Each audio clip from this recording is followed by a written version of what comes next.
Que Dieu vous bénisse encore. Nous allons lire dans Jacques 5, pendant que nous sommes debout. Nous prenons Jacques chapitre 5, verset 15. La prière de la foi sauvera les malades, et le Seigneur les relèvera, et s'il a commis des péchés, il lui sera pardonné. Seigneur Jésus, encore une fois, merci Père Céleste. Merci mon Dieu pour ce que tu ne cesses d'accomplir dans notre vie. Merci pour ta présence divine. Jésus, tu as conduit nos pas jusqu'en ces lieux, Père éternel. Maintenant, nous consacrons cette partie de la lecture de la parole entre tes saintes mains. Puisque nous parler, Seigneur Jésus, afin que, Seigneur Jésus-Christ, nous devenions encore de meilleurs chrétiens, Seigneur Jésus. Nous avons confiance en toi, Père. C'est pourquoi nous sommes ici pour toi. Gloire et louange te soient rendues à jamais. Seigneur, nous chassons tout esprit qui ne confesse pas ton nom, que cela soit nul et sans effet au nom du Seigneur Jésus-Christ. Merci Jésus, merci mon roi. Nous te le demandons ainsi au nom de Jésus-Christ. Amen. Vous pouvez vous asseoir, que Dieu vous bénisse. En cette journée spéciale, je viens souhaiter encore à toutes nos mamans, à toutes nos femmes, une joyeuse fête de femmes. Vous devez être honorés. Et c'est chaque jour de l'année que l'on doit honorer les femmes. Et si le monde a choisi une journée particulière aujourd'hui, c'est pas aussi mal. Mais nous, en tant que chrétiens, nous savons que c'est chaque jour que l'on doit considérer, valoriser nos femmes, nos mamans. En tout cas, bonne fête des femmes et que Dieu vous bénisse. Alors, sans plus tarder, nous allons continuer avec notre sujet que nous sommes en train de voir ces derniers temps sur la prière de la foi ou la prière efficace. Comme nous l'avons dit la fois passée, que la prière, c'est un dialogue d'un chrétien avec son Dieu. La prière, c'est une relation personnelle, un cri de cœur ou une médiation. Non simplement de simples répétitions de mots, non. La prière, vraiment, c'est tu parles, tu crois que ce Dieu existe. Raison pour laquelle nous avons dit que le principe, c'est la prière de la foi, elle est basée sur la parole de Dieu. Elle est basée sur la confiance et sur la foi même. La prière, c'est un moment de rapprochement, c'est un moment de communion avec Dieu. Tu es là, tu parles à ton Dieu, tu crois d'abord que ce Dieu-là existe. Et nous avons dit que la prière, elle se signe au nom du Seigneur Jésus-Christ. Parce que nous croyons que notre seul Seigneur et Sauveur, c'est le Seigneur Jésus-Christ. Et nous avons parlé dans la prière de la foi, nous n'avons pas un temps de réponse que nous exigeons à Dieu. Non. Cela dépend de notre foi, mais Dieu sait faire chaque chose en son temps. Il peut le faire tout de suite là. Il peut me faire attendre 1 année, 2 ans, 3 ans. Nous avons dit que la prière de la foi nécessite une certaine persévérance. Quand tu demandes quelque chose, tu dois persévérer dans la prière. Nous avons dit encore que la prière de la foi, elle se base sur le pardon. Tu dois savoir pardonner. Tu demandes pardon. Quand je fais quelque chose de mal, je demande pardon. Quand quelqu'un m'a fait quelque chose de mal, je demande pardon. On a dit, pour un chrétien, la prière de la foi doit devenir une vie de prière. Et le reste, c'est sur Internet. Donc, nous avions parlé que dans la maison de Dieu, on doit être révérent. Quand on vient, on prie, on ne chuchote pas à gauche, à droite. Et on reste concentré par rapport à la parole de Dieu. Les enfants ne doivent pas courir à gauche, à droite. Nous avons lu ça la fois passée. Donc, les mamans doivent prendre soin des enfants. Parce que quand nous venons, nous savons maintenant vers qui nous nous adressions. Donc, nous n'avons pas besoin de distraction parce que nous sommes dans la prière de la foi. Tu dois vraiment entrer en contact avec ce Dieu-là. Alors, pour ce matin, nous allons lire encore dans Jacques, chapitre 5, verset 16. La Bible dit, « Confessez donc vos péchés les uns aux autres et priez les uns pour les autres.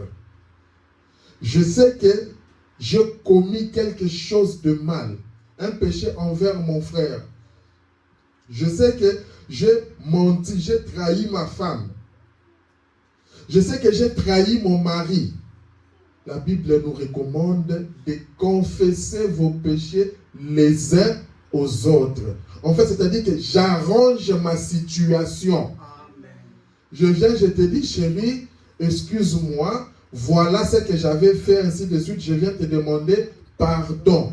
Et comme c'est un enfant de Dieu, connaissant le principe de Dieu, que la foi parfaite, la prière de la foi, elle est basée sur le pardon, peu importe, il est censé ou je suis censé pardonner.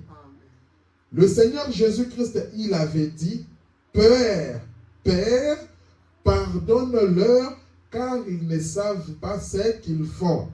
Malgré tout ce qu'ils ont fait, pour calomnier Jésus, pour le tuer, tout ça, mais ils demandent pardonne-leur. Et c'est comme ça que doit être la nature d'un chrétien. Nous avons vu dans la foi parfaite qu'un chrétien, il vit dans une autre atmosphère. Ce qu'il fait, cela paraît drôle. Nous avons parlé du drôle d'oiseau. On a dit, comment quelqu'un qui est parvenu à te faire ça? Comment quelqu'un qui parvient à te faire ça, mais tu es capable de pardonner?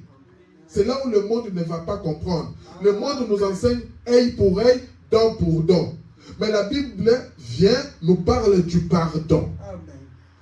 Et la Bible dit, priez les uns pour les autres. Amen. Je prie pour moi, mais je prie aussi les uns pour les autres. C'est ce que nous avons fait la fois passée le dimanche dans notre réunion de prière. Et c'est comme ça que quand vous priez, vous devez prier même pour les autres. La Bible va plus loin pour dire priez même pour vos ennemis. Priez même pour ceux qui vous font du mal, pour ceux qui vous maltraitent. Priez pour eux. Je sais que cette personne-là ne me veut pas du bien. Mais moi, je me mets à genoux. Je dis, Seigneur, pardonne-le. Aide-le à être aussi un bon chrétien. C'est ça la nature d'un enfant de Dieu. Ce qu'il me fait, c'est mal, mais je demande que Dieu puisse aussi l'aider. Afin que vous soyez guéris. En faisant cela, il y a une promesse qui est rattachée, c'est la guérison.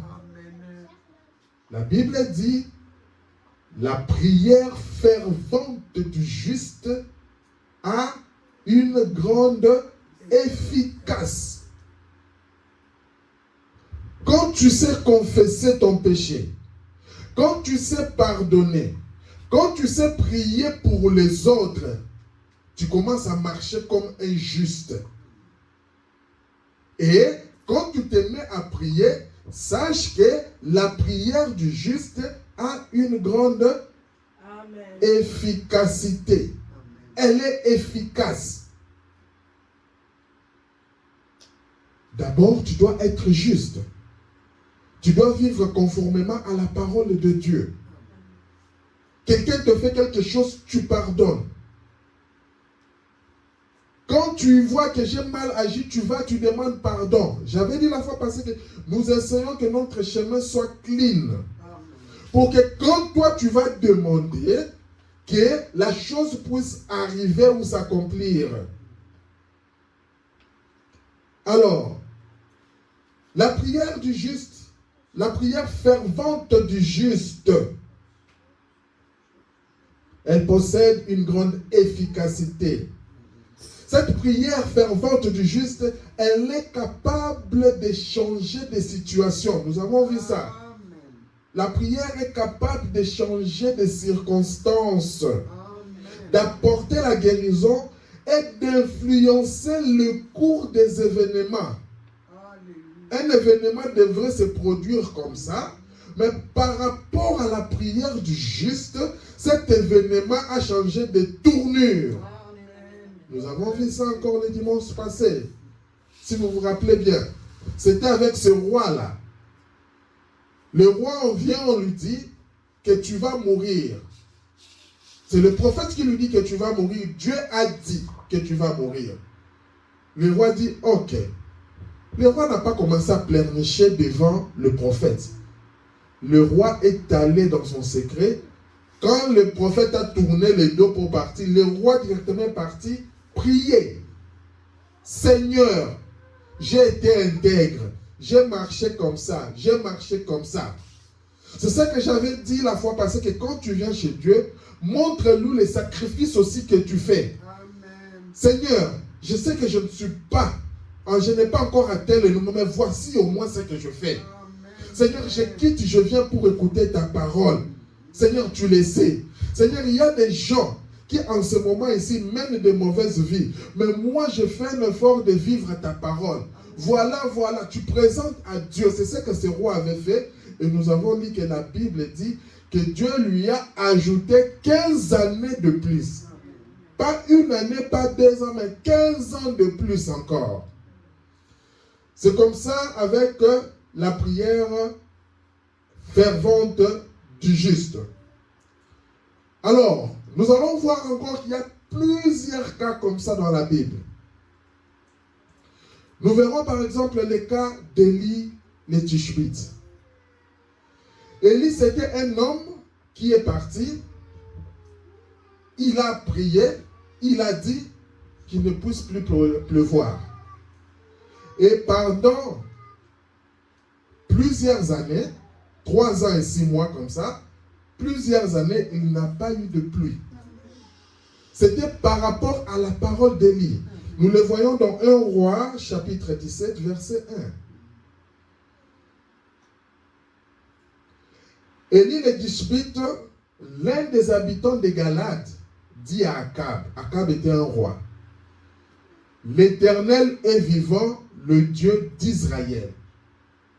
La prière de la foi, tu dois reconnaître d'abord que Dieu existe, il est vivant. Le Dieu là n'est pas mort. C'est ça même la base. Quand je sais que ce Dieu-là est vivant, ce Dieu existe, tout ce que je fais, j'ai confiance en lui. Il dit que l'Éternel est vivant, le Dieu d'Israël, dont je suis le serviteur. Maintenant, c'est Élie qui parle. Il n'y aura ces années ni rosée, ni pluie, sinon à ma parole. Sinon à ma parole. Un chrétien, quand il atteint un certain niveau, un certain stade, je vous amène qu'il entre dans l'infini. Il entre dans l'éternité, là où il y a Dieu. La parole du chrétien vaut maintenant la parole de Dieu. C'est comme ça qu'il faut prendre ça. Élie, ce n'était pas un ange comme ça avec des ailes qui s'envolaient. Non. La Bible nous dit qu'Élie était de même nature que nous. Il était comme toi, il était comme moi. Il a dit qu'il n'y aura ces années ni rosée, ni pluie, sinon à ma parole. Parce qu'Élie avait confiance en Dieu. Élie savait que quand je parle comme ça, au nom du Seigneur, le Seigneur va signer pour dire que c'est mon fils qui a parlé, j'ai acté cela. Et c'est pour ça, comme toi, en tant qu'un enfant de Dieu, dans la prière de la foi, quand tu parles, aie une foi en ce que tu prononces. Si c'est par rapport à la guérison, proclame la guérison. Et aie une foi en cela. Ne regardez pas le nombre d'années, ne regardez pas les circonstances. Parce que les circonstances sont là pour nous embrouiller. Les circonstances sont là pour faiblir notre foi. Les circonstances sont là pour apporter le doute. Alors, Élie dit sinon à ma parole. Il n'a pas dit sinon à la parole de Dieu. Il a dit au roi là sinon à ma parole.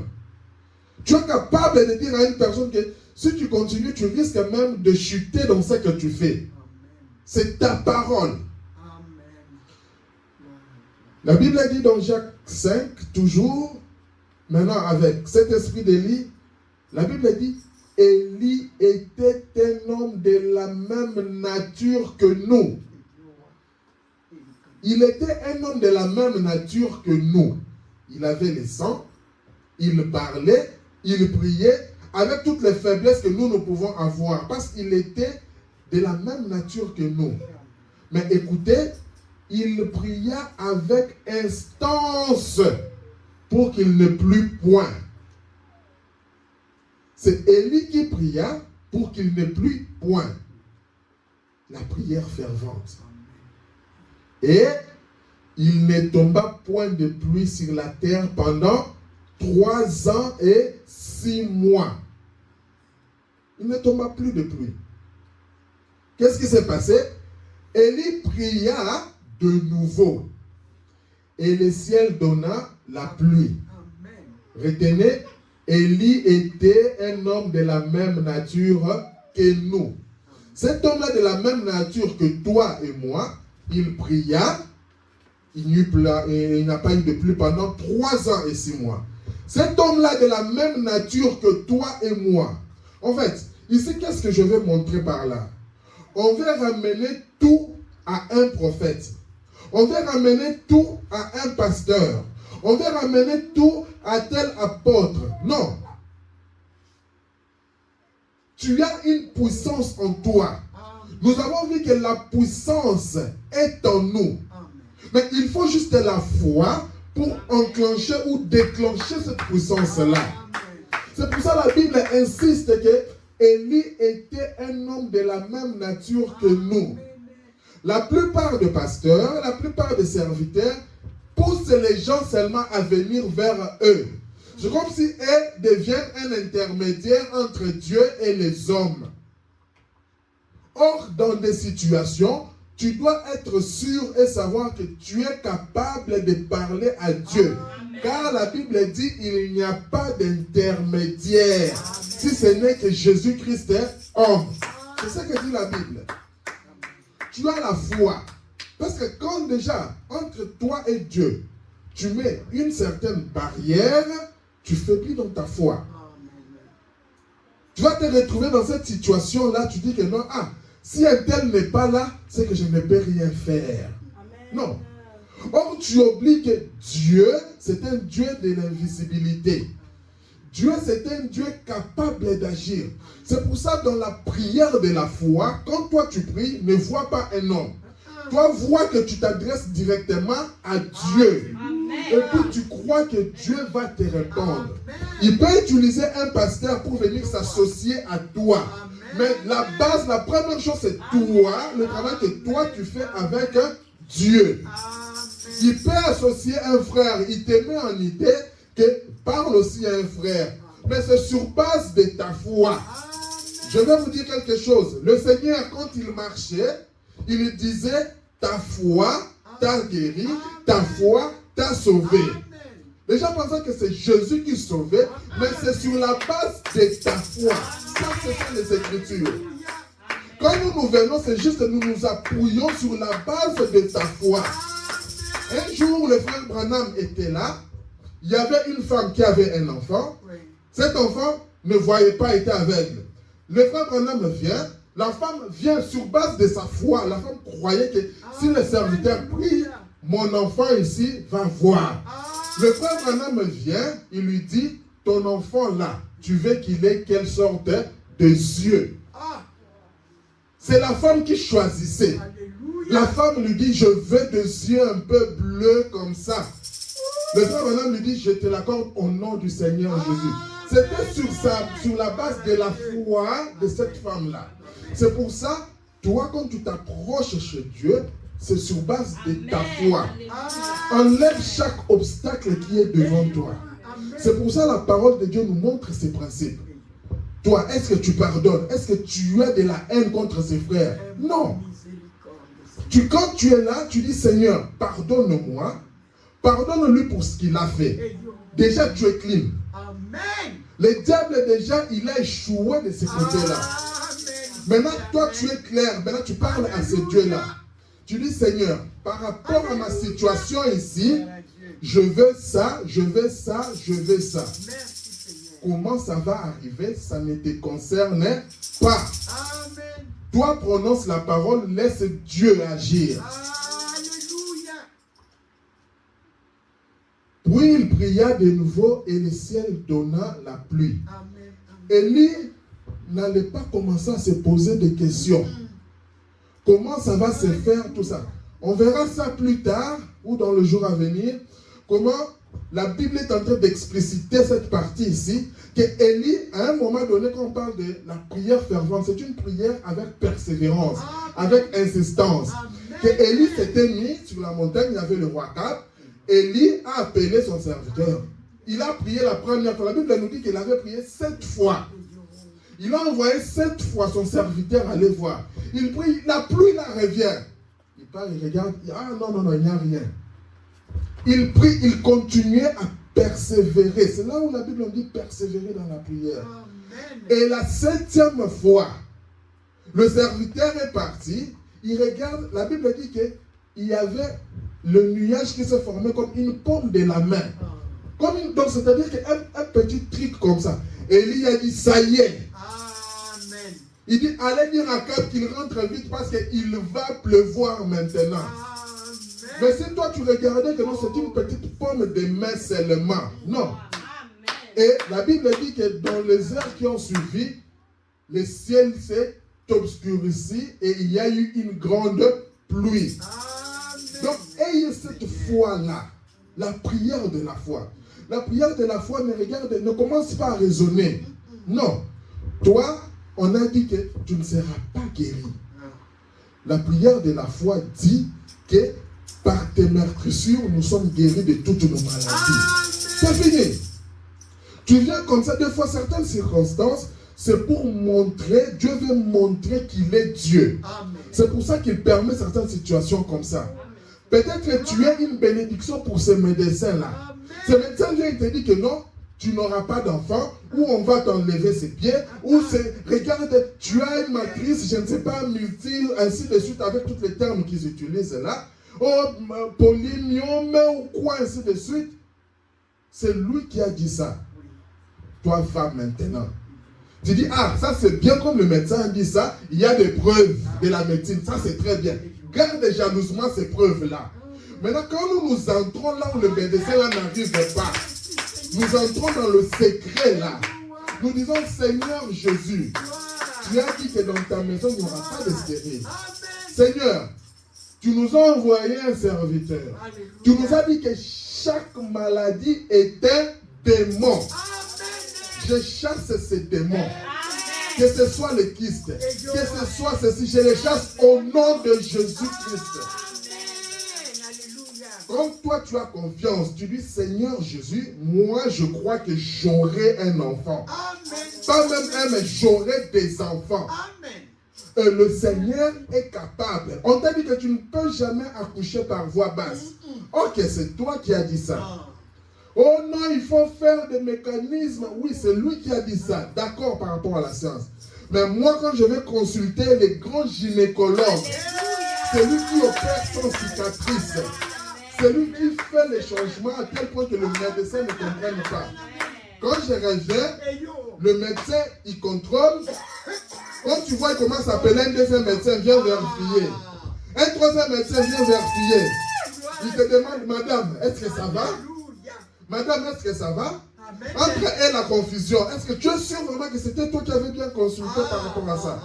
Toi, tu lui dis, c'est bien et bien toi. Mais mon Dieu a agi. Pas avec la prière de la foi. Pars avec la prière de la foi et tu seras un témoignage vivant.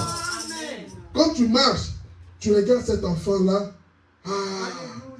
tu dis, en tout cas, cet enfant, c'est Jéhovah Jireh, l'Éternel qui a pourvu. Tu dis, cet enfant, c'est l'amour, c'est Dieu qui a pourvu. Cet enfant, c'est un tel, c'est Dieu qui a pourvu. C'est comme ça avec Dieu. C'est comme ça avec Dieu. Tu attends, tu fais ceci, tu fais cela. Moi, je parle des choses dont je témoigne. Je crois que ce Dieu-là est encore vivant. Ma fille qui est là, c'est un témoignage de Dieu. Que les gens se mettent ainsi dessus. Non, on a prié. Dieu a commencé à montrer que vous allez avoir un enfant. Vous allez faire ceci. Et au moment opportun, on va consulter comme ça. Ma femme, elle est la témoin. Le médecin vient et dit, bon, écoutez, vous devez prendre tel médicament, faire ceci. Le même médecin rappelle, il dit, écoutez, ça ne sert à rien de prendre ces médicaments parce que je comprends que ça va très bien.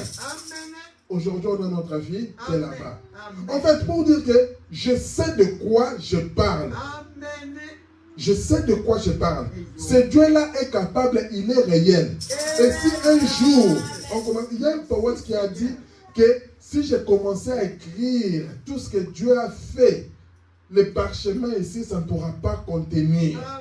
L'amour de Dieu est tellement grand pour moi. Donc, commence à voir les choses en grand. La prière de la foi voit toujours la positivité. Ça, c'est un secret. La prière de la foi, là où les gens voient qu'il y a l'obstacle, mais la prière de la foi voit toujours la positivité. Et tu vas de l'avant. Tu vas aujourd'hui, le médecin te dit que non, c'est encore compliqué. Toi, tu dis, oh, gloire à Dieu, Seigneur, que ça complique comme ça parce que toi, tu vas montrer que tu es plus compliqué que leurs complications. Tu marches avec la prière de la foi. Amen. Alors,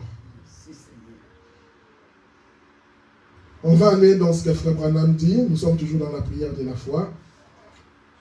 Nous avons parlé le dimanche passé par rapport à la position. Nous avons montré ça. Par rapport à la position, le Frère Branham dit, maintenant, avant de commencer, je me demande si ce ne serait pas trop vous demander de vous lever. Donc, pour prier, le Frère Branham aimait, par rapport aux Écritures, parce que nous avons lu ça la fois passée, le Frère Branham, il aimait que les gens puissent s'élever. Vous demandez de vous lever. Savez-vous pourquoi j'aime me lever pour prier? Ça maintenant c'est le Frère Branham, qui vient toujours appuyer la Bible, c'est ce que la Bible dit. Savez-vous pourquoi j'aime me lever pour prier? Nous avons vu plusieurs positions. Il a dit, Jésus a dit, lorsque vous êtes debout faisant votre prière, nous avons lu ça la fois passée, lorsque vous êtes debout faisant votre prière, dites, notre Père qui est aux cieux. Nous avons expliqué cette prière. Que tu commences d'abord par louer le Seigneur. Ne regarde pas ta situation. Tu commences par louer. Notre Père qui est aux cieux. Que ton nom soit sanctifié. Tu commences d'abord à les louer. Ne présente pas d'abord ton problème. Alors, quand vous terminez, il y a une place qui dit, pardonnez-vous les uns les autres. Voyez-vous? C'est là où j'ai dit la prière de la foi, elle est basée aussi sur le pardon. Quand toi tu pardonnes, si l'autre refuse de te pardonner, toi tu t'en fous de ce qu'il fait. Mais toi, moi je parle par rapport à toi, par rapport à moi. Nous avons toujours dit depuis le début, ici au Tabernacle des Ardennes, je parle de moi en tant qu'individu. Je ne vois pas l'autre. Si l'autre fait ce qu'il fait, ça lui concerne. Mais moi d'abord. Parce que le salut est individuel. Il ne faut jamais oublier ça. Le salut n'est jamais collectif. Et une fois, Gédéon a choisi son armée en séparant ceux qui s'étaient baissés. il s'était mis à genoux et avait la paix de l'eau. Et ceux qui s'étaient tenus debout avaient porté l'eau à leur poche. Ça, il donne l'exemple par rapport aux soldats de Gédéon. Quand le Gédéon regardait par rapport au nombre, il a dit que moi, j'ai vraiment des militaires ici qui peuvent aller à la guerre et gagner. Le Seigneur a dit, toi, tu regardes au nombre, mais moi, je regarde à la qualité. C'est pour ça que vous allez voir dans ces églises, on est 10 000, 50 000, mais regardez à la qualité. Peut-être ceux qui ont des qualités sur les 10 000 là, il n'y en a que 20. Il n'y en a que 10. Toi, tu regardes, nous, on n'est qu'à 5, on n'est qu'à 10. On a besoin de la qualité de l'esprit. C'est ça que Dieu voulait montrer à Gédéon. Il a dit, fais-leur un texte. Demande d'aller boire de l'eau. Il a dit, ce que tu verras, il boit comme un chien. Comme ça, écarte-les. Après le deuxième test, va, demande-leur de boire de l'eau. Ce que tu vas boire, ce que tu verras, il boit sans se rendre compte. Écarte-les. Mais ce que tu vas voir, il boit, il guette, il boit, c'est eux-là. Et vous allez voir que dans l'histoire là, Gédéon avait perdu presque les tiers de ses militaires. Et Gédéon commençait à avoir perdu. Seigneur, il n'y a que ici, cette poignée ici. Alléluia. Le Seigneur lui a dit, c'est avec ces gens-là que tu iras vaincre. Moi, je vais vaincre avec toi. Amen. Donc c'est par rapport un peu à cela. Ne regarde pas au nombre de cas que les gens sont en train de dire. C'est que le médecin dit, c'est que les avocats disent. Ne regarde pas au nombre de ça. Toi, avec ta foi, vas-y. Sur base de ta foi là, Dieu va agir. Amen, amen, amen. Il dit, vous voyez, alors, ceux qui s'étaient prosternés avaient fléchi les genoux devant les idoles. Ces hommes-là, ils savaient qu'ils n'étaient pas aptes à partir à la guerre. Donc, celui qui s'était tenu debout, les regards constamment aux aguets. Parce qu'ils étaient en période de guerre. Il a dit, celui qui voit, il est debout, il regarde, peut-être l'ennemi peut venir à gauche, à droite. C'est ce que nous faisons. Nous nous tenons debout pour prier. C'est pour ça le frère Branham dit, nous sommes dans une bataille. Nous prions, nous sommes debout. Bon, il a dit, je crois aussi au fait de s'agenouiller pour prier. On ne condamne pas ça. Parce que je vous ai montré les positions. Donc on croit aussi le fait de s'agenouiller. Mais je pense que se tenir debout pour prier signifie vraiment quelque chose pour nous. Donc c'est par rapport à cela. Et quand on veut lire la parole de Dieu, nous on doit être enseignés par rapport à ça. Quand on lit la parole de Dieu, on se tient souvent debout. En fait, c'est pourquoi? C'est pour honorer la présence de Dieu. Nous connaissons, nous reconnaissons que Dieu est avec nous. Pour honorer sa présence, nous nous tenons debout. Je vous avais dit que si un roi dans une salle de conférence, quand une autorité entre, automatiquement, les gens s'élèvent. C'est pour honorer la personne qui est là, l'autorité. Mais nous, Dieu, c'est l'autorité suprême. Amen. Nous ne devons pas nous fatiguer de nous tenir debout devant cette autorité-là. Alors, en dehors de cela, le frère Branham, dans ses prières, parce que c'est notre modèle, le messager, il demandait toujours que les gens aussi puissent incliner leur tête quand ils prient. Quand tu t'inclines la tête, c'est encore un signe de reconnaître l'autorité qui est devant toi. Il est dit par exemple dans question-réponse, il dit dans l'une de ses prières, mais pour commencer maintenant, inclinons la tête pour quelques mots de prière. Il dit, ok, maintenant il peut vous dire, non, restez assis, mais inclinez quand même la tête. Parce qu'il y a une autorité, on veut parler à ce Dieu-là. Parce que là, quand tu pries, je vous ai dit que c'est un dialogue avec Dieu. Donc, tu dois d'abord croire que cette prière, je m'adresse à quelqu'un qui est là. Comme vous m'entendez, vous m'écoutez maintenant, c'est comme ça que vous devriez croire que Jésus, il est là, il nous écoute. Je n'ai pas besoin de le voir, mais il nous écoute. Et pendant que nous avons la tête inclinée, je me demande s'il n'y aurait pas dans notre cœur quelque chose que nous voudrions qu'on présente à Dieu en prière. On présente à Dieu en prière parce que nous croyons que ce Dieu-là, il est là. Notre manière de communiquer avec Dieu, c'est par la prière. C'est pour ça que nous avons dit que la prière n'est pas une récitation de mots.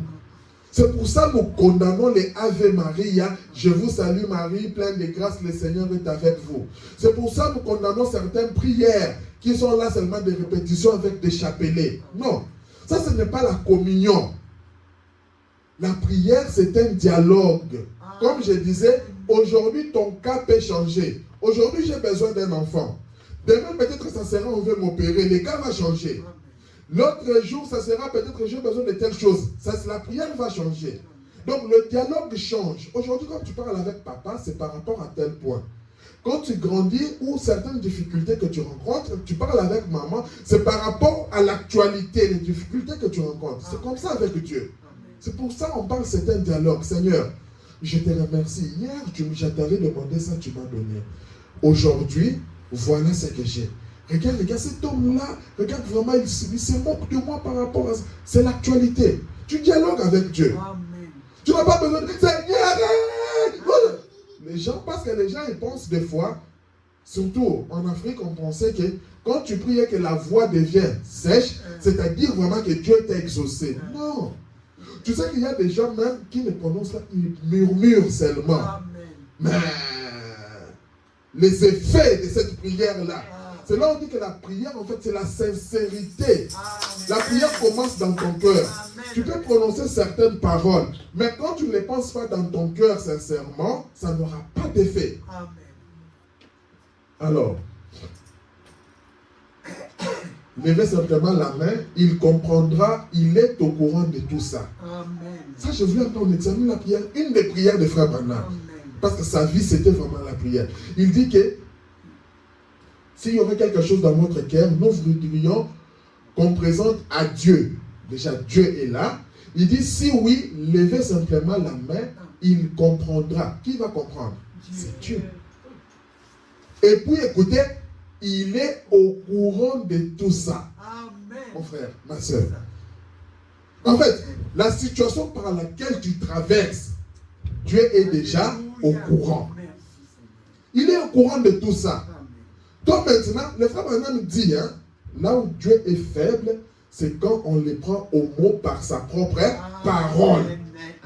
Prends Dieu au mot par rapport à sa propre parole. Parce qu'il est, ne pense pas qu'il n'est pas au courant. Non, il est au courant. Maintenant, qu'est-ce qu'il dit? Pardonnez, Seigneur. Je me rappelle que j'avais une colère contre X, Y. Seigneur, je les pardonne. Seigneur, je les pardonne. Déjà là, tu gagnes, comme on dit dans le bonus, un point de plus. Amen. Tu regardes encore dans le principe, qu'est-ce qu'il a dit? C'est si, Seigneur, je fais ça. Puis tu gagnes. Amen. Maintenant, quand ton cadre, ton chemin est dégagé, à ce moment, tu lui parles maintenant. Amen. Et là, ce n'est plus ton problème. Il dit qu'il est au courant de tout ça. Amen. Juste une petite requête pour laquelle vous voudriez dire, là c'est toi. Oh Dieu, souviens-toi de moi. Amen. Seigneur, tel cas, j'ai ceci. Oh Dieu, souviens-toi de moi. Amen. Et quand toi, tu sais que Dieu est là, tu sais que Dieu, il t'écoute, alors à ce moment, sois sûr qu'il y a une réponse. Sois sûr qu'il y a une réponse. Amen. Ta manière de prier va changer. Amen. Tu ne seras pas là seulement en train de te lamenter. Non. Mais ta prière, au fur et à mesure, tu persistes dans la prière, mais ta façon de prière change. Amen. Seigneur, je crois que tu veux me la donner, Seigneur. Amen. Je te bénis pour ça. Demain encore, je prie, Seigneur. Je te rappelle que je t'avais demandé ça. Je crois, Seigneur. Aujourd'hui encore, je n'ai pas vu, mais je crois, Seigneur. Seigneur, quand j'en vois ça, Seigneur, merci Jésus. Voici l'enfant.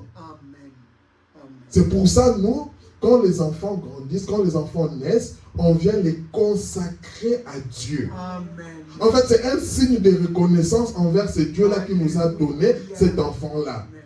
Pour dire, Seigneur, c'est bien que tu nous as donné. Maintenant, cet enfant a toute une vie. Maintenant, toi, tu dois prendre soin de cet enfant. Donc, il nous donne, nous le redonnons encore à Dieu. C'est un peu ce signe que nous avons l'habitude de faire de la consécration des enfants. Et que le Seigneur bénisse chacun de vous. Alors, le frère Branham parle encore quelque part, comme il est dit dans la Bible, par rapport, parce que nous sommes dans la prière de la foi. Je suis en train de mettre en fait les bases sur certaines choses qui sont vraiment fondamentales, parce que la vie d'un chrétien, c'est la prière. Et nous devons savoir bien faire les choses. C'est pour ça que je parle de la prière de la foi ou la prière efficace. Le frère Branham parle d'une partie, c'est-à-dire les longues prières. Quand nous venons à l'église, nous ne venons pas pour faire, quand il y a la prédication, nous ne venons pas pour faire des prières kilométriques. Non. La Bible dit quelque part, chaque chose a son temps. Donc, nous faisons des prières concrètes, des prières courtes, par rapport au temps qui est là. Mais la Bible dit, quand tu as besoin de t'exprimer, parce qu'il y a des moments où tu as vraiment besoin de te relâcher avec Dieu. C'est tout à fait en ordre. Mais la Bible dit, va dans ta chambre, dans le secret. La Bible dit que ne prions pas comme des pharisiens. Pourquoi? Parce que les pharisiens, dans leur tête, c'était que quand tu fais 2 heures, 1 heure du temps, 2 heures, 3 heures, on dit, ah, lui là c'est un homme spirituel. Ça n'a rien à voir de spiritualité. Rien à voir. La Bible dit, entre dans les secrets. Et ton Père qui voit dans les secrets va t'écouter et va te répondre. Amen. C'est pour tout ça, certaines batailles, certaines victoires se font dans le secret. Amen. Dans le secret, tu es là, tu pries. Je suis là, genoux, Seigneur. Je pense à maman Geneviève. Seigneur, soutiens-la. Seigneur, fais ceci. Seigneur, non. Je pense vraiment à mon frère Donald. Oh mon Dieu, c'est dans mon secret. Je prends le temps, je prie. Lui, peut-être, il marche, il voit les choses marchent bien. Ça va bien, mais tu ne sais pas qu'il y a quelqu'un qui fait un travail dans le secret. Le frère Branham me dit, vous savez pourquoi j'ai le succès dans mon ministère? C'est parce qu'il y avait des femmes qui avaient l'habitude de prier dans le secret. C'est pourquoi c'est important aussi de prier pour les enfants de Dieu, pour les ministres. C'est important.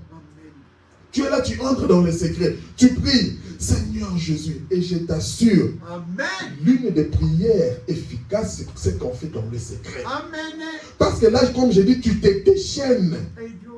Tu mets la bonne ambiance, tu mets une musique douce, tu chantes, tu pries, tu chantes. Quand tu entres dans l'atmosphère, maintenant tu commences à parler.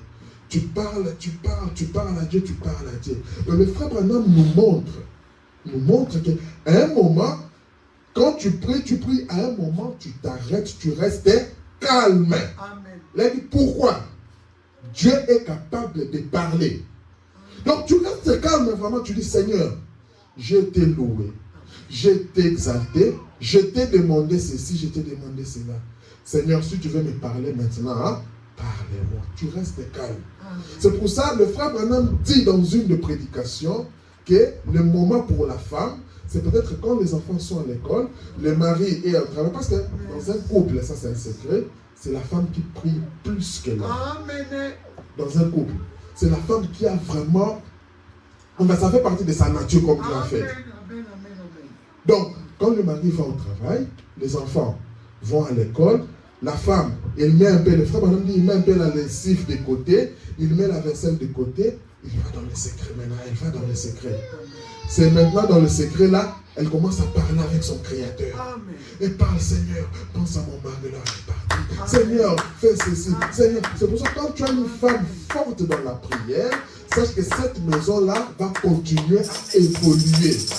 Parce que la femme, la Bible qualifie, un jour on parlera de ça, la Bible qualifie une femme, donc elle est le reflet de la douceur. Amen. Tu peux être là, tu parles comme la femme te dit, chérie, calme-toi, bois d'abord de l'eau. Chérie, ça ira, ne t'en fais pas. Non, c'est qu'il a fait. Chérie, ça ira. Ça ira. Et quand elle dit ça ira là, parce qu'elle sait qu'elle ira quelque part. Amen. Seigneur, tu vois ces problèmes qui tourmentent mon mari. Seigneur, tu vois les problèmes qui tourmentent ma femme. Peut-être que c'est mon cas, mais ça le tourmente aussi mon mari. Amen. Seigneur, mais je veux que toi tu apportes la solution. Que mon mari soit dans la joie. Ça, c'est un secret que je donne. Donc, tu as ce temps-là d'aller dans le secret, de prier. Ton mari n'a même pas besoin de savoir. Tu es là dans le secret, tu pries. Ok. Quand tu vois la résolution, tu viens, ah chérie, regarde. Il y avait un film là que j'aimais beaucoup. La femme était là, elle a pris un endroit là où elle mettait ses chaussures, tout ça, elle a vidé. Et elle mettait des sujets de prière. Elle s'est dit non, maintenant je vais prier pour ça. Son mari, il avait perdu l'emploi, son mari était devenu tellement dans tous ses états, sa femme, à tel point que leur mariage était menacé. Et la femme a fait ça, elle est entrée dans le secret. Elle commençait à écrire, elle priait. Le jour où son mari était entré par hasard dans la salle, il a compris maintenant. Quand j'avais tel problème, c'était ma femme. Quand j'avais tel problème, c'est ma femme qui a prié. Quand j'avais cessé, c'était ça. C'est pourquoi c'est une gloire, une bénédiction d'avoir une femme qui a une vie de prière. Et maintenant, toi, l'homme, ne sois pas là pour étouffer cette vie de prière-là. Tu dois maintenant l'accompagner aussi dans cette vie de prière. Quand tu viens, tu dis, ah chérie, tu es revenu du travail. On peut prier un peu. Vous priez. C'est pour ça qu'on a dit, rappelez-vous dans le principe, que la prière, pour un chrétien, ça doit devenir une vie. Quand la chose devient une vie, ça ne sera plus un fardeau pour toi. Parce que c'est une vie. C'est comme tu te réveilles le matin. Pour nous autres, le travail est devenu comme une vie. Tu sais que le matin, je dois sortir, je vais au travail. Ah là là, le matin, je vais... Mais la prière, qui est plus que le travail, ça doit être une vie qui doit surpasser même le travail. Amen. Et tu verras même quand ça devient une vie, tu vas au travail comme ça. Moi, il m'arrive, je vais au travail. Tu te mets, tu commences à chanter. Des fois, tu te caches dans un petit coin. 1 minute, 2 minutes. Ah, tu penses à Dieu.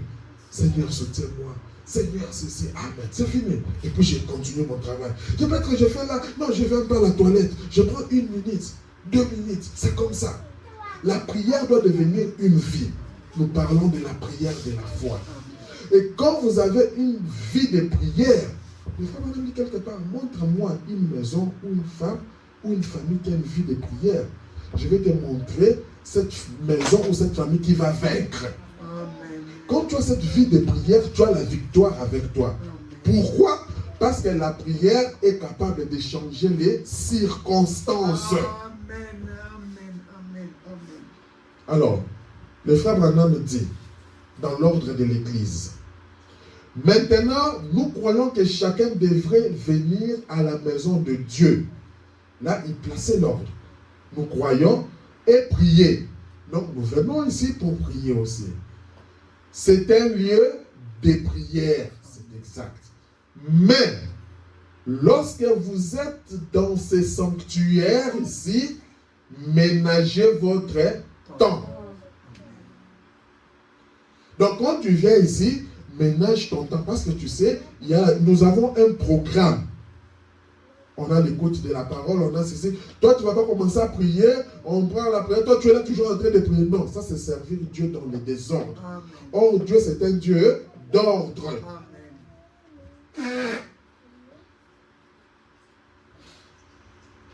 Or, Dieu, c'est un Dieu d'ordre. Voyez-vous, si vous faites tous venir autour de l'autel, vous découvrirez qu'il y a quelqu'un qui restera là pendant 15 ou 20 minutes, alors tout votre temps est écoulé.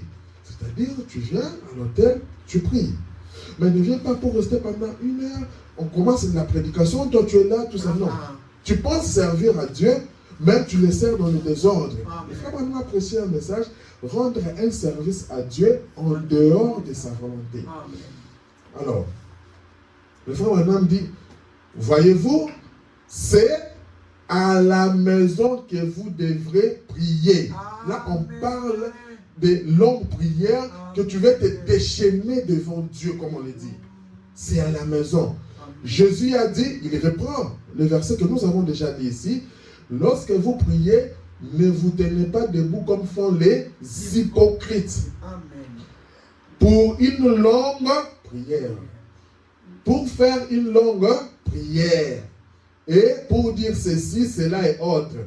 tout cela pour l'apparence. La plupart des gens, il y a des gens qui sont spécialistes.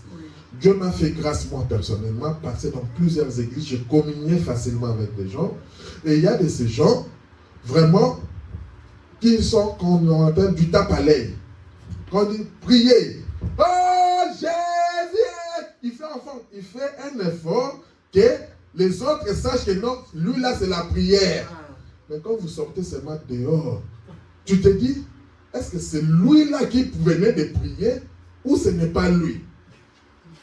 C'est là où on dit tout cela pour l'apparence. Et c'est ça que faisaient souvent les pharisiens. C'est là où les frères Branham parlent, où la Bible dit que ce sont des hypocrites. Amen. Parce que les pharisiens, quand ils se mettaient à prier, mais tu vas te dire que s'il y a des hommes saints dans ce monde, c'était les pharisiens. Mais regardez ce qu'ils ont fait quand Jésus est venu. Regardez ce qu'ils ont fait quand tous les saints qui priaient les Jésus là qui parlaient. Mais regardez ce qu'ils ont fait d'eux. Il a dit, quand tu pries, entre dans ta chambre, dans le secret de ta chambre, et ferme la porte derrière toi. Prie ton Père qui voit dans le secret. Amen. Et il te le rendra. Amen. Maintenant, pose-toi la question. Tu te dis que, je pense cette semaine, combien de fois je suis entré dans le secret? J'augmente. Tu te dis que ce mois ici, tout un mois, combien de fois j'ai eu le temps d'entrer dans le secret? Tout un trimestre, 3 mois, combien de fois j'ai eu d'entrer dans le secret? Je vous montre la prière de la foi. Amen. Donc je veux qu'on puisse commencer à changer nos habitudes parce que Dieu a un grand travail à faire avec nous. Amen. Mais toi, je veux que tu puisses aménager. Amen. Tu demandes à Dieu, donne-moi ceci, fais-moi ceci. Je te montre le secret. Amen. Comme moi, je ferai ça. Toi, tu feras ça. Lui fera ça. Tu verras comment Dieu va commencer à se manifester puissamment. Amen. Amen. Voilà la façon dont il faut prier. C'est ce qu'il a dit de faire. Amen. Amen. C'est un peu ça. Donc, on sait faire dans l'ordre de l'église parce qu'ici, quand on prie, on n'a pas suffisamment de temps. À part des jours spéciaux ou des veillées de prière, là, ce sont des temps disposés pour prier. Mais quand on vient chaque jour, on a la prédication qu'on doit suivre, on a des enseignements parce que c'est important aussi pour notre marche chrétienne, tout ça. Donc, par rapport à ça, nous devons faire attention. Et puis, n'oublions pas la prière en famille. Amen. Quand vous êtes en famille, avec ton mari, avec tes enfants, n'oublions pas la prière en famille. Et quand tu reçois les gens chez toi, les gens doivent savoir que tu es un homme ou une femme de prière.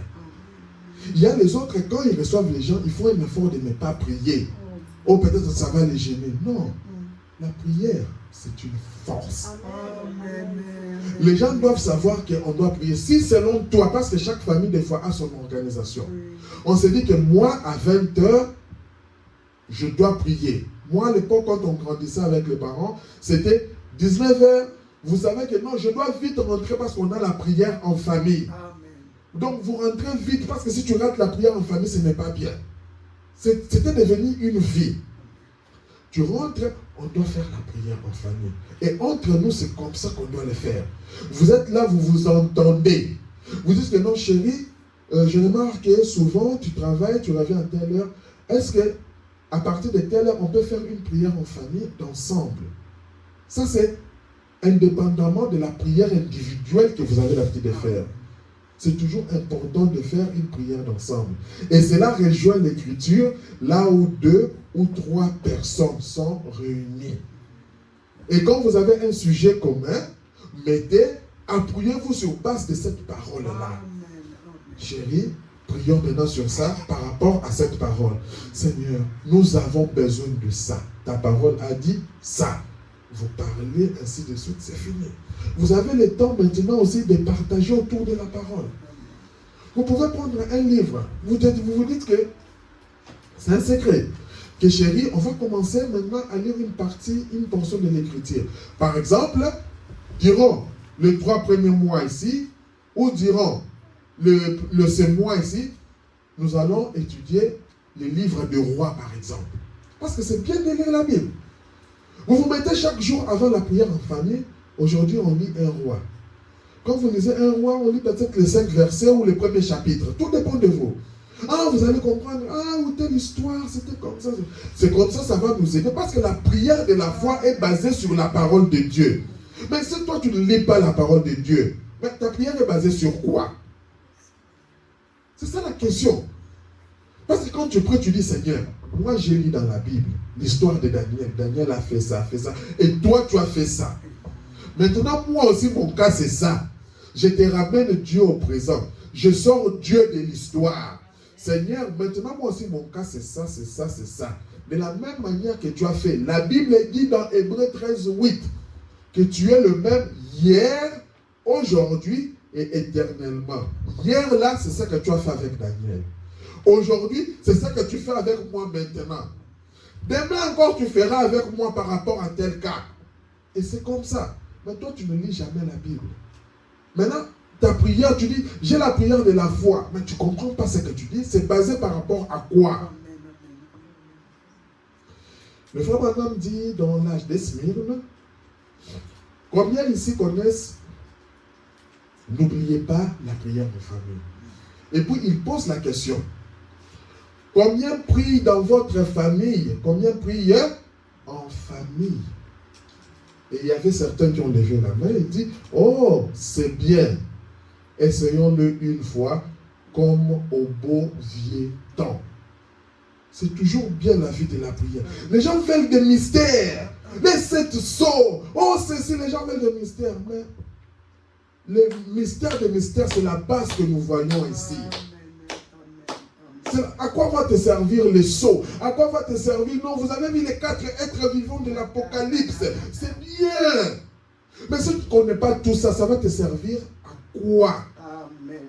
Parce que nous, on veut un Dieu. Moi, je crois à un Dieu de miracles. Je crois à un Dieu qui a une puissance et je crois à un Dieu qui démontre sa puissance. La parole n'est pas venue seulement pour des écrits comme ça, non. La parole aussi est venue pour la démonstration de la puissance de Dieu. Mais quand tu te dis un chrétien, avant de voir les êtres vivants, les ceci, cela, ça, ce sont des histoires. Tu regardes les êtres vivants, voilà, les cavaliers avaient dit Jésus, ceci, cela veut dire, oui, mais comment toi tu t'approches de ce Dieu-là? C'est ça. C'est pour ça que tu verras les gens qui sont Amen, Amen, Amen. Ils sortent là-bas, la vie ne change pas. Parce qu'en fait, ce qui booste les changements, les gens là n'en ont pas. Et nous voulons faire ça. Nous voulons avoir le changement avec Dieu. Le frère Branham dit dans un enseignement sur Moïse, vous savez, parfois les gens, lorsqu'ils prient, ils deviennent fatigués. Il y a les gens qui prient en devenant fatigués, c'est-à-dire ils demandent à Dieu quelque chose, tout ça, ça n'arrive pas, ils deviennent fatigués. N'est-ce pas, maman et papa? Oh, ils deviennent si fatigués. Frère Branham, quelquefois, devient si fatigué. Quand je prie longtemps, je m'évanouissais même. Ça, c'est le frère Branham. Quand des fois il prêchait, il était vraiment évanoui. Je deviens faible, je ne mange pas et tout. Pendant 2 jours, je prie et je prie, je prêche. J'en arrive simplement au point où je vais presque m'évanouir. Et parfois, les gens en arrivent à ce point-là. Quand tu pries et que tu sens que tu commences à devenir faible, rappelle-toi, la Bible a dit persévérer. Amen. Il dit, ce n'est pas le moment d'abandonner. Continuez, Dieu répondra. Amen.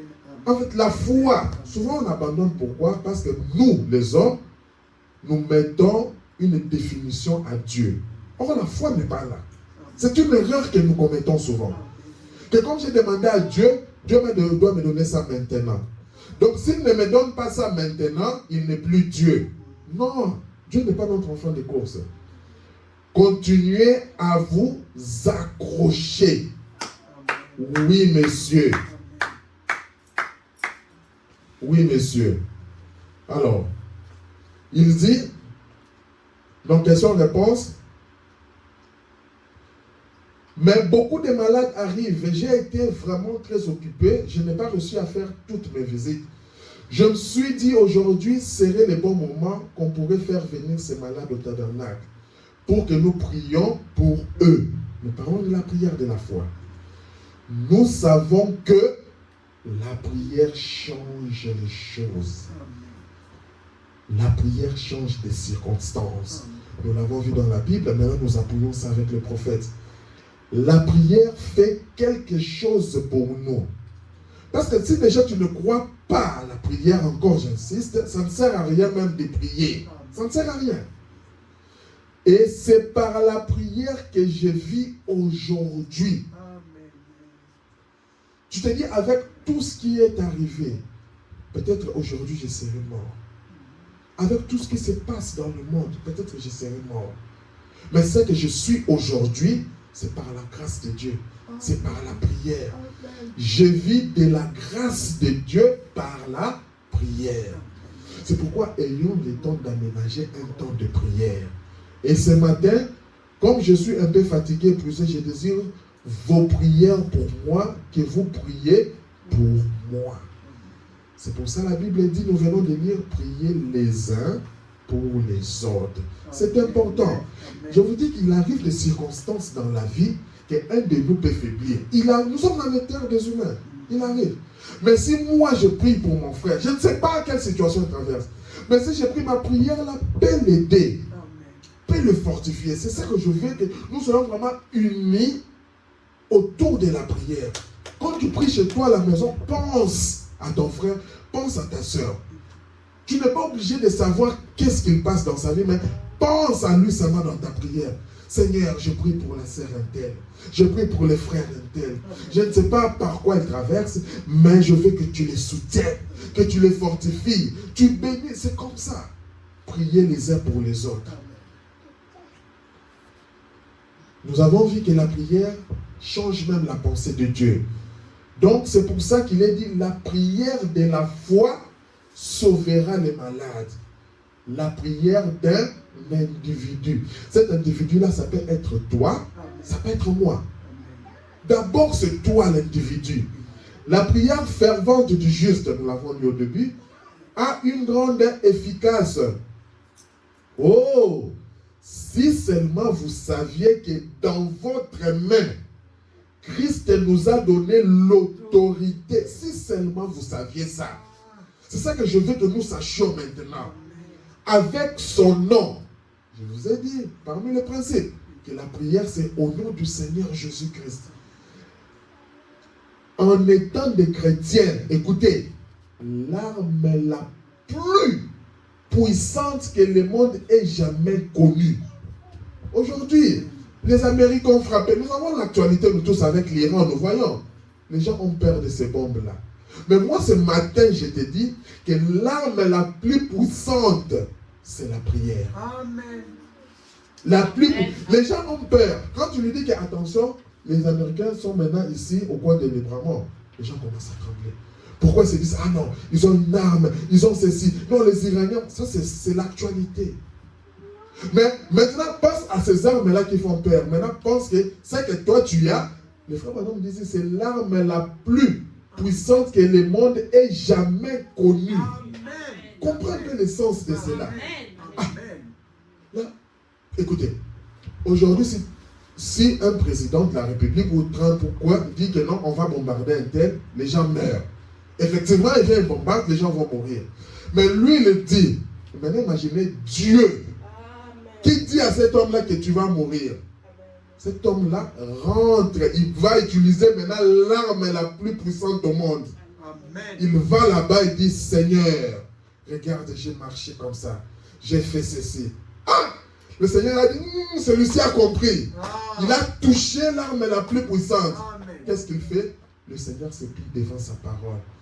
Il dit, comme tu as compris les secrets, tu as 15 ans de plus. Amen. Maintenant, pourquoi avoir peur de ces histoires? C'est là où les gens ne comprennent pas. Des fois, on est là au travail.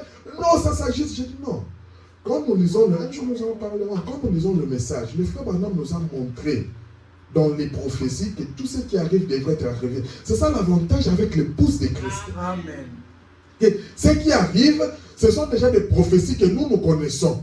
Mais quand c'est quelque chose que je connais, pourquoi je vais m'agiter? Vous savez, le Seigneur avait dit, dans ses prophéties, il avait dit aux disciples, il a dit que, écoutez, Quand vous allez voir, tout ça, ainsi de suite, faites attention. En fait, l'avantage, c'est que quand toi, tu entres dans l'infini, tu entres en contact avec Dieu, tu connais déjà les plans de Dieu.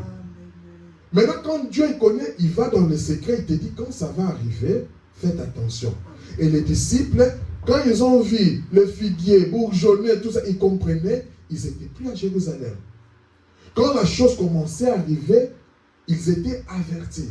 Et aujourd'hui, le peuple le mieux averti, c'est l'épouse de Christ.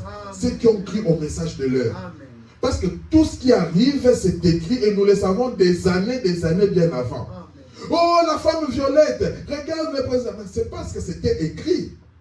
Mais quand on voit pas, on ne va pas s'agiter. Ce n'est pas à ce moment-là qu'on va commencer à prier. Non. C'est une erreur que nous faisons. En fait, maintenant, la prière que nous faisons, c'est une prière de la peur. Ce n'est pas une prière sincère. Tu commences à avoir peur parce que tu vois, c'est bombardé. Non. Mais quand tu es un enfant de Dieu, Dieu t'a déjà averti par rapport à ça. C'est parce que la personne ou le peuple le mieux pour préparer, c'est ceux qui ont reçu le message de l'heure. Je sais qu'il y aura ça. Je peux te dire déjà ce qui va se passer. Aujourd'hui, je peux vous raconter même ce qui va se passer après la mort. Je sais ça parce que le prophète nous l'a déjà dit. Que non, voilà l'enlèvement, comment ça va se passer. Je peux voir, ce n'est pas encore arrivé, mais je peux vous raconter. Et le prophète même nous montre que ceux qui vont rester, ceux qui vont rater l'enlèvement, comment ça va se passer. Et je vous dis que, écoutez, ceux qui vont rater l'enlèvement, ils vont se souvenir qu'il y a ça, il y a ça. Ils viendront, ils vont chercher, ils vont commencer à voir les gens apparaître et dire que non, on va comme ça, la sœur Ornella n'est plus. Non, on regarde comme ça, le frère Donald n'est plus. Ils écoutent là-bas, la sœur Intel n'est plus. À ce moment, les soi-disant chrétiens, ce sont ceux-là qui vont dire on a raté l'enlèvement. C'est pour dire en fait que tous les schémas, nous avons parlé du scénario de Dieu. Maintenant, Dieu nous a donné ce privilège, qu'il nous a fait entrer dans une partie de son scénario, que nous aussi nous comprenons déjà le scénario. Le frère Branham nous a dit, ce n'est même pas l'Iran. Il nous a parlé par rapport à la Russie qui va bombarder les États-Unis. Nous connaissons ça. Amen. Qui va bombarder. Nous connaissons ça. Ce sont des prophéties. Amen. Mais moi, je vais commencer à trembler par rapport à quoi? Pendant que je connais ça. Je viens avec la parole qui me dit que 1000 tombent à ma gauche, que 10 000 à ma droite, moi je ne serai pas atteint. Amen. Donc je sais que la Bible dit qu'avant que ces choses puissent s'empirer, je serai enlevé. Amen. Je ne serai pas atteint. Tant que je suis sur cette terre, vous allez écouter que Trump a bombardé ici, moi je ne serai pas atteint. Amen. Amen. Amen. Parce que pour que je sois atteint, je serai d'abord enlevé. Donc ça sera impossible que je sois atteint. Amen. Mais tant que je suis encore sur la terre ici, ne me parlez pas de la fin du monde. Non, la fin du monde, on s'est préparé depuis tout ce temps. Il dit dans la parole, vivez aujourd'hui comme si c'était votre dernier jour de la vie. C'est ça que le frère Branham dit. Mais il dit, faites des projets comme si vous avez encore 1000 ans à vivre. Il est équilibré dans la parole de Dieu. C'est pour ça enlever la peur destructrice là. Enlevez ça. On regarde les informations, on est informé. Nous en fait, quand on regarde seulement, c'est pour guetter. Ok, cette prophétie s'est accomplie. Attention, cette prophétie est en train de s'accomplir. C'est ça que nous faisons. Mais on n'est pas là pour commencer à trembler. Non, vous voyez, vous faites ceci. Non, on dit, il y a ceci. Attention, ça sera pire. Bon, s'il faut acheter de l'huile, allons acheter de l'huile, parce que ça risque de s'empirer. Voilà. On se présente par rapport à ça. On n'est pas là à commencer à pleurnicher. Aujourd'hui, on commence, prions. Oh Jésus, souviens-toi. Non, ça, c'est pas ça. On parle de la prière de la foi. Donc, je montre notre position en tant qu'enfant de Dieu. Quand nous comprenons ces choses-là, c'est pour cela que le monde va nous trouver bizarres. Mais toi, les choses, tu ne vois pas l'événement? Mais comment tu ne peux pas agiter? Toi, tu es calme. Et dis, réjouissez-vous derrière. Là où moi je suis, peut-être que vous êtes en sécurité à cause de moi. Réjouissez-vous par rapport à ça. Parce que toi, tu comprends. Que si vous allez là où moi je ne suis pas, posez-vous des questions. Peut-être que ça va arriver. C'est comme ça. Et moi, je crois qu'aux États-Unis, là, il y a encore des enfants de Dieu qui ont reçu le même message que nous. Amen. Et tant qu'ils sont encore là, les États-Unis ne peuvent pas être bombardés. Amen. Parce qu'il doit d'abord y avoir l'enlèvement. Ça, c'est la parole de Dieu. Les gens sont agités, gauche, droite, tout ça. Toi, tu penses que quand on bombarde en Iran, on bombarde ceci, il y a aussi des hommes qui sont là, il y a aussi des enfants de Dieu qui sont là. Il y a des choses aussi qui sont miraculeusement comme ça. Mais toi, quand tu es un enfant de Dieu, tu dois connaître ta position. Amen. Tu marches avec assurance. Tu dis, qu'est-ce qui va... Le frère Branham parle ça dans plusieurs brochures. Il dit, mais si une bombe descend ici, et que je puisse mourir ou traverser de l'autre côté, et là, je vois que j'ai 1000 ans à vivre, tu vas te dire, mais merci Seigneur Jésus. Mais ça, par rapport aux histoires qui se passent, regardons la Bible, le frère Branham prêchait un message, les éléments modernes rendus clairs par la prophétie. Donc, on est là, il y a de ces histoires qui sont claires pour nous. Le monde ne comprend pas, mais nous, on doit être bien instruits par rapport à cela. Donc, c'était une parenthèse pour vous dire que ne soyons pas agités avec tout ce qui se passe. Nous sommes des enfants de Dieu. Nous savons comment les prophéties sont en train de s'accomplir et allons de l'avant avec ça. On ne va pas aussi arrêter les prophéties. On dit prier pour les États-Unis qui ne sont pas bombardés. Ce sont des fausses prières. Ce sont des fausses prières. Oh non, c'est comme un prédicateur qui disait l'autre fois, non, priez pour qu'il n'y ait plus de maladies. Oh, priez pour qu'il n'y ait plus la guerre. Non, papa. La Bible dit qu'au temps de la fin, une nation se lèvera contre une autre. Toi, tu penses que ça va se faire où? Dans l'espace? Cette nation-là, c'est quoi? La Guinée se lève contre la RDC. Le Rwanda, qui est une nation, se lève contre la RDC. Le Congo se lève contre les États-Unis. Mais ce sont les prophéties.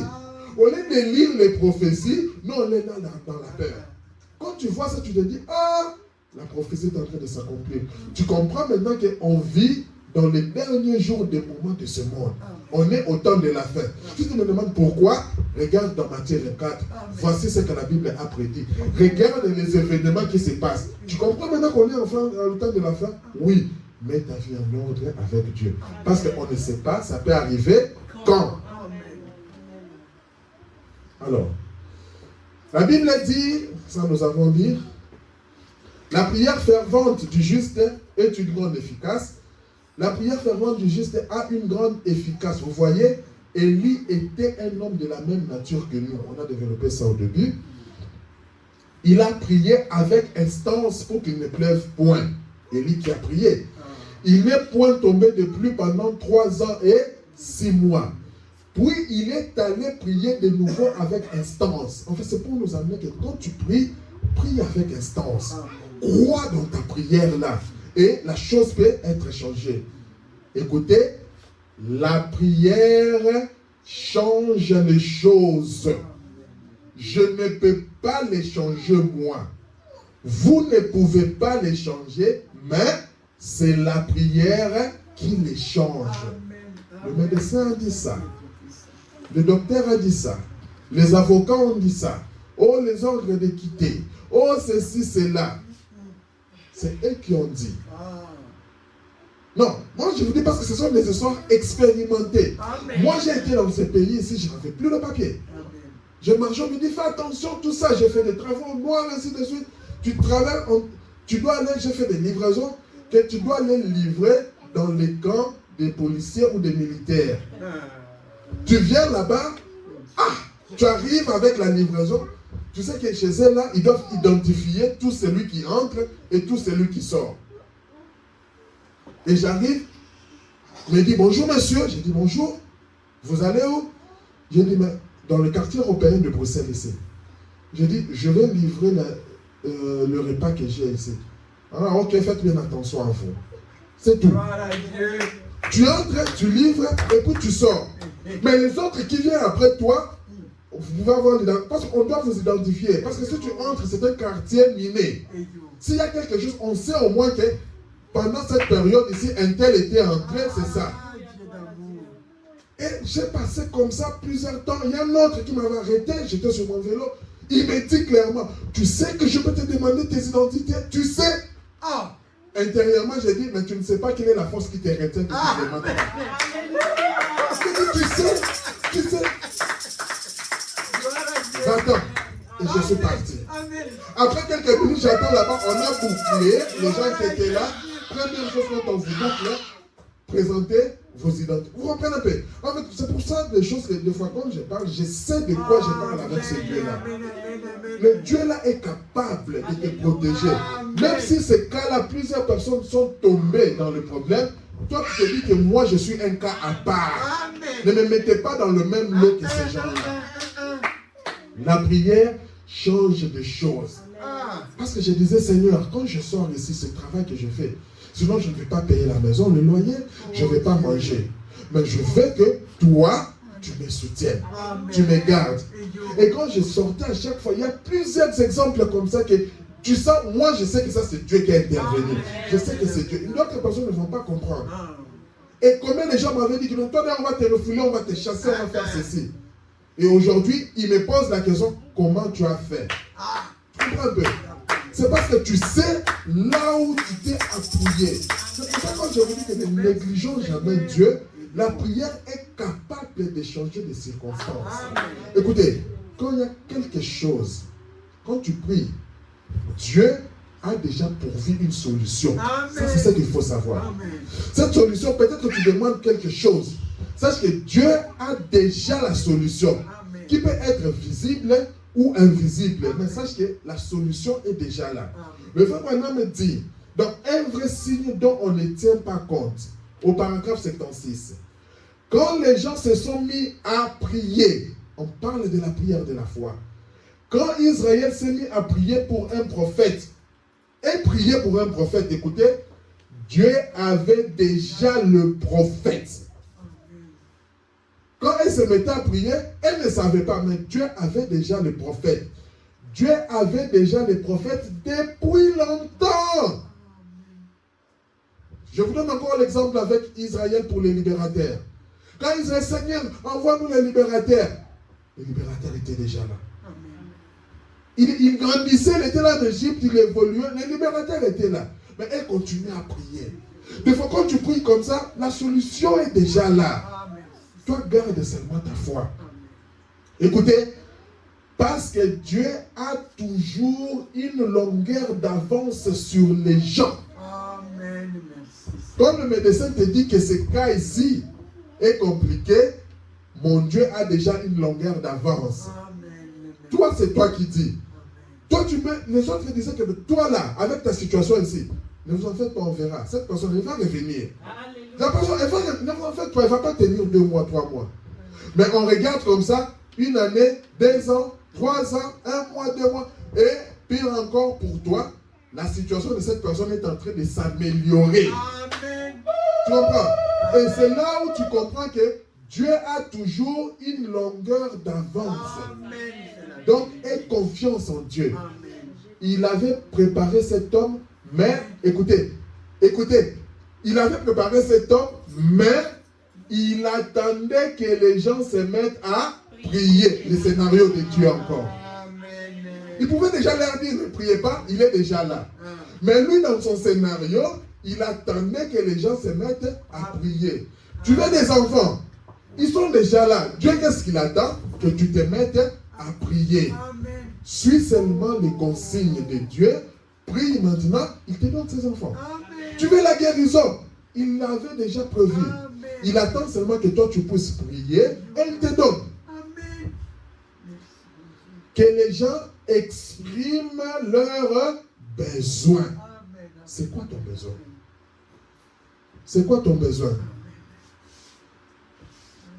La prière, c'est un radar. Tu peux viser avec la prière.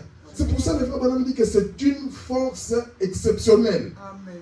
C'est une arme que le monde n'a jamais eue. Et souvenez-vous, l'astronaute est dirigé par la puissance d'un radar. Vous les avez vus ramener, Joanne, j'ai regardé là-bas, au Cap Canaveral. J'ai vu cet énorme radar. On ne le voyait même pas nulle part, mais on pouvait savoir où il était par l'orientation du radar. C'est là qu'il s'est trouvé. Les Américains, une fois de plus, quand ils frappent les Iraniens, tout ça, ils ont un radar. Une cible.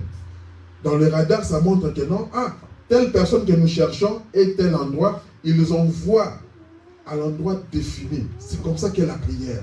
La prière, tu peux cibler un cas. Ton cas là, c'est quoi? Tu regardes le radar, papa, c'est ça. Tu cibles directement. Amen. Ça va passer tous les anti-radars là, ça brouille tout ça. Et ça atteint jusqu'à l'objectif. Alléluia. Voyez, nous aussi, nous avons un radar. Amen. C'est la prière. Amen. Écoutez, la prière et les radars, la puissance qui oriente l'astronaute. C'est la prière. Écoutez maintenant, nous on base toujours par rapport à l'écriture. C'est pourquoi j'aime mon prophète, parce qu'il dit tout par rapport à l'écriture. Amen.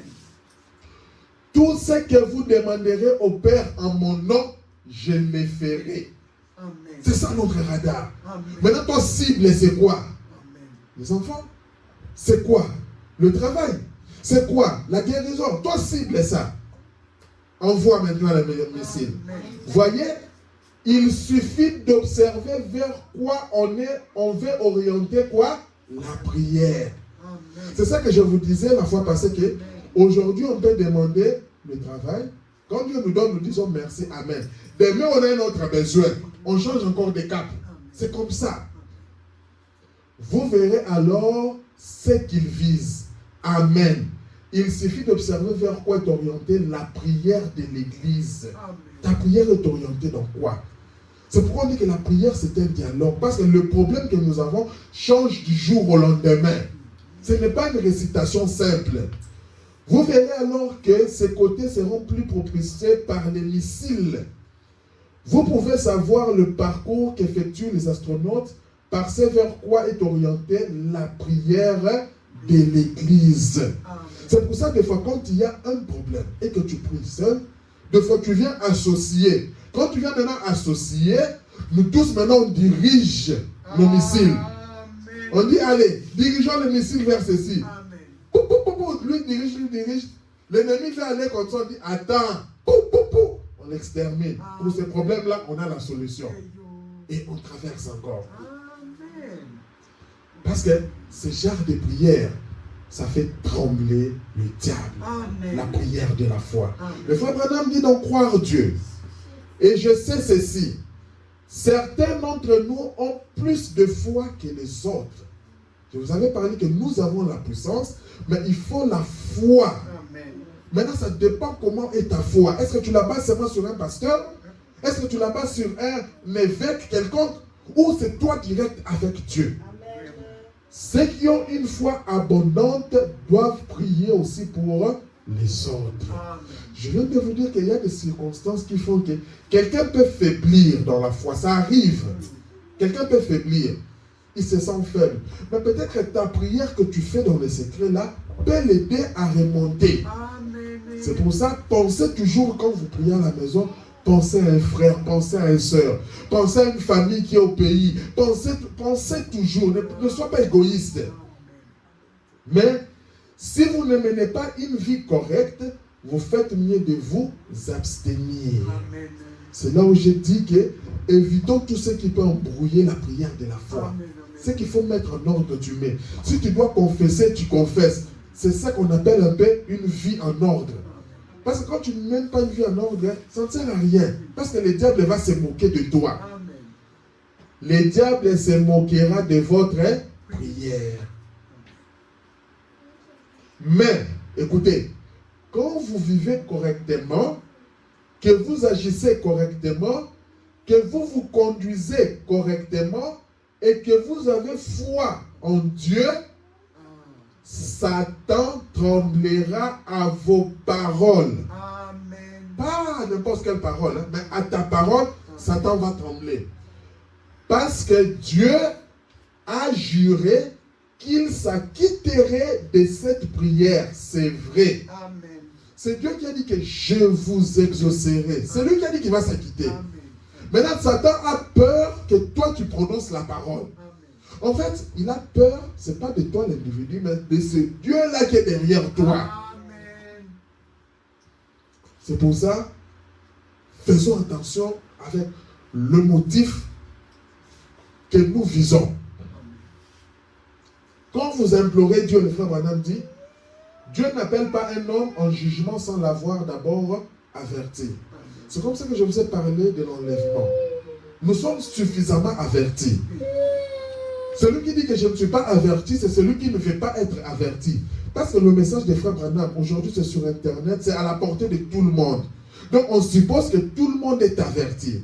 C'est comme on dit, le code de la route, quand tu roules en Belgique, on suppose que tout celui qui touche les volants est censé connaître le code de la route.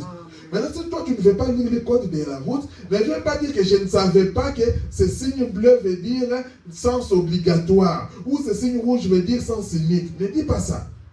Parce que quand tu tiens les volants, tu es censé connaître. Et comme nous vivons dans ce monde, nous sommes censés connaître la parole de Dieu. Si toi tu te crois malin, tu ignores, ça c'est ton problème. Quand vous implorez Dieu pour obtenir quoi que ce soit, vous devez le faire dans un but. Donc quand tu implores à Dieu, tu dois savoir. Parce que Dieu n'est pas un garçon de course. Tu ne peux pas demander n'importe quoi. Seigneur, je veux ici que la pluie de voitures tombe ici. J'ai la foi. Non, Dieu c'est pas comme ça. Il regarde le but. Il regarde aussi les objectifs, les motifs. C'est exactement comme ces passages de l'Écriture que j'ai cités très souvent. Si vous dites à cette montagne, ôte-toi de là, si vous ne doutez pas, mais croyez que ce que vous avez dit arrivera, c'est que vous aurez dit, vous sera accordé. Écoutez, or cela dépend entièrement de votre motif et de votre objectif. Voyez, sinon, ça n'arrivera pas. Le but est l'objectif. Quand on regarde le but, on regarde l'objectif. Si cela est en accord, ce n'est pas parce que j'ai prié que la chose va arriver. Non, c'est quoi le but? Tu te mets là, Seigneur Jésus, comme du temps de Moïse, je veux que des serpents puissent sortir ici. Ou tu te mets aujourd'hui au fleuve là, ou à la rivière ou quoi, je veux que ça change l'eau en sang. Mais ça ne va pas arriver. C'est parce que tu prends Dieu comme un garçon de course. 44. Vous ne pouvez pas simplement aller, c'est là que bon nombre d'entre nous commettent beaucoup d'erreurs. Le fait d'aller là et dire, bon, je vais vous montrer que j'ai la foi pour faire ceci. Là, vous avez tort pour commencer. Ce n'est pas ça la foi. Dieu ne vous confie pas des dons juste pour que vous vous en serviez comme un jouet. Non. Comme maintenant, tu as atteint un certain niveau dans la foi parfaite. Tu as atteint un certain niveau maintenant dans la prière de la foi. Alors tu dois maintenant contrôler tes buts, tu dois contrôler tes objectifs, tu dois contrôler vers quoi tu vises. C'est un peu ça, c'est le message que je voulais que nous puissions comprendre ce matin. Amen. On va se tenir debout.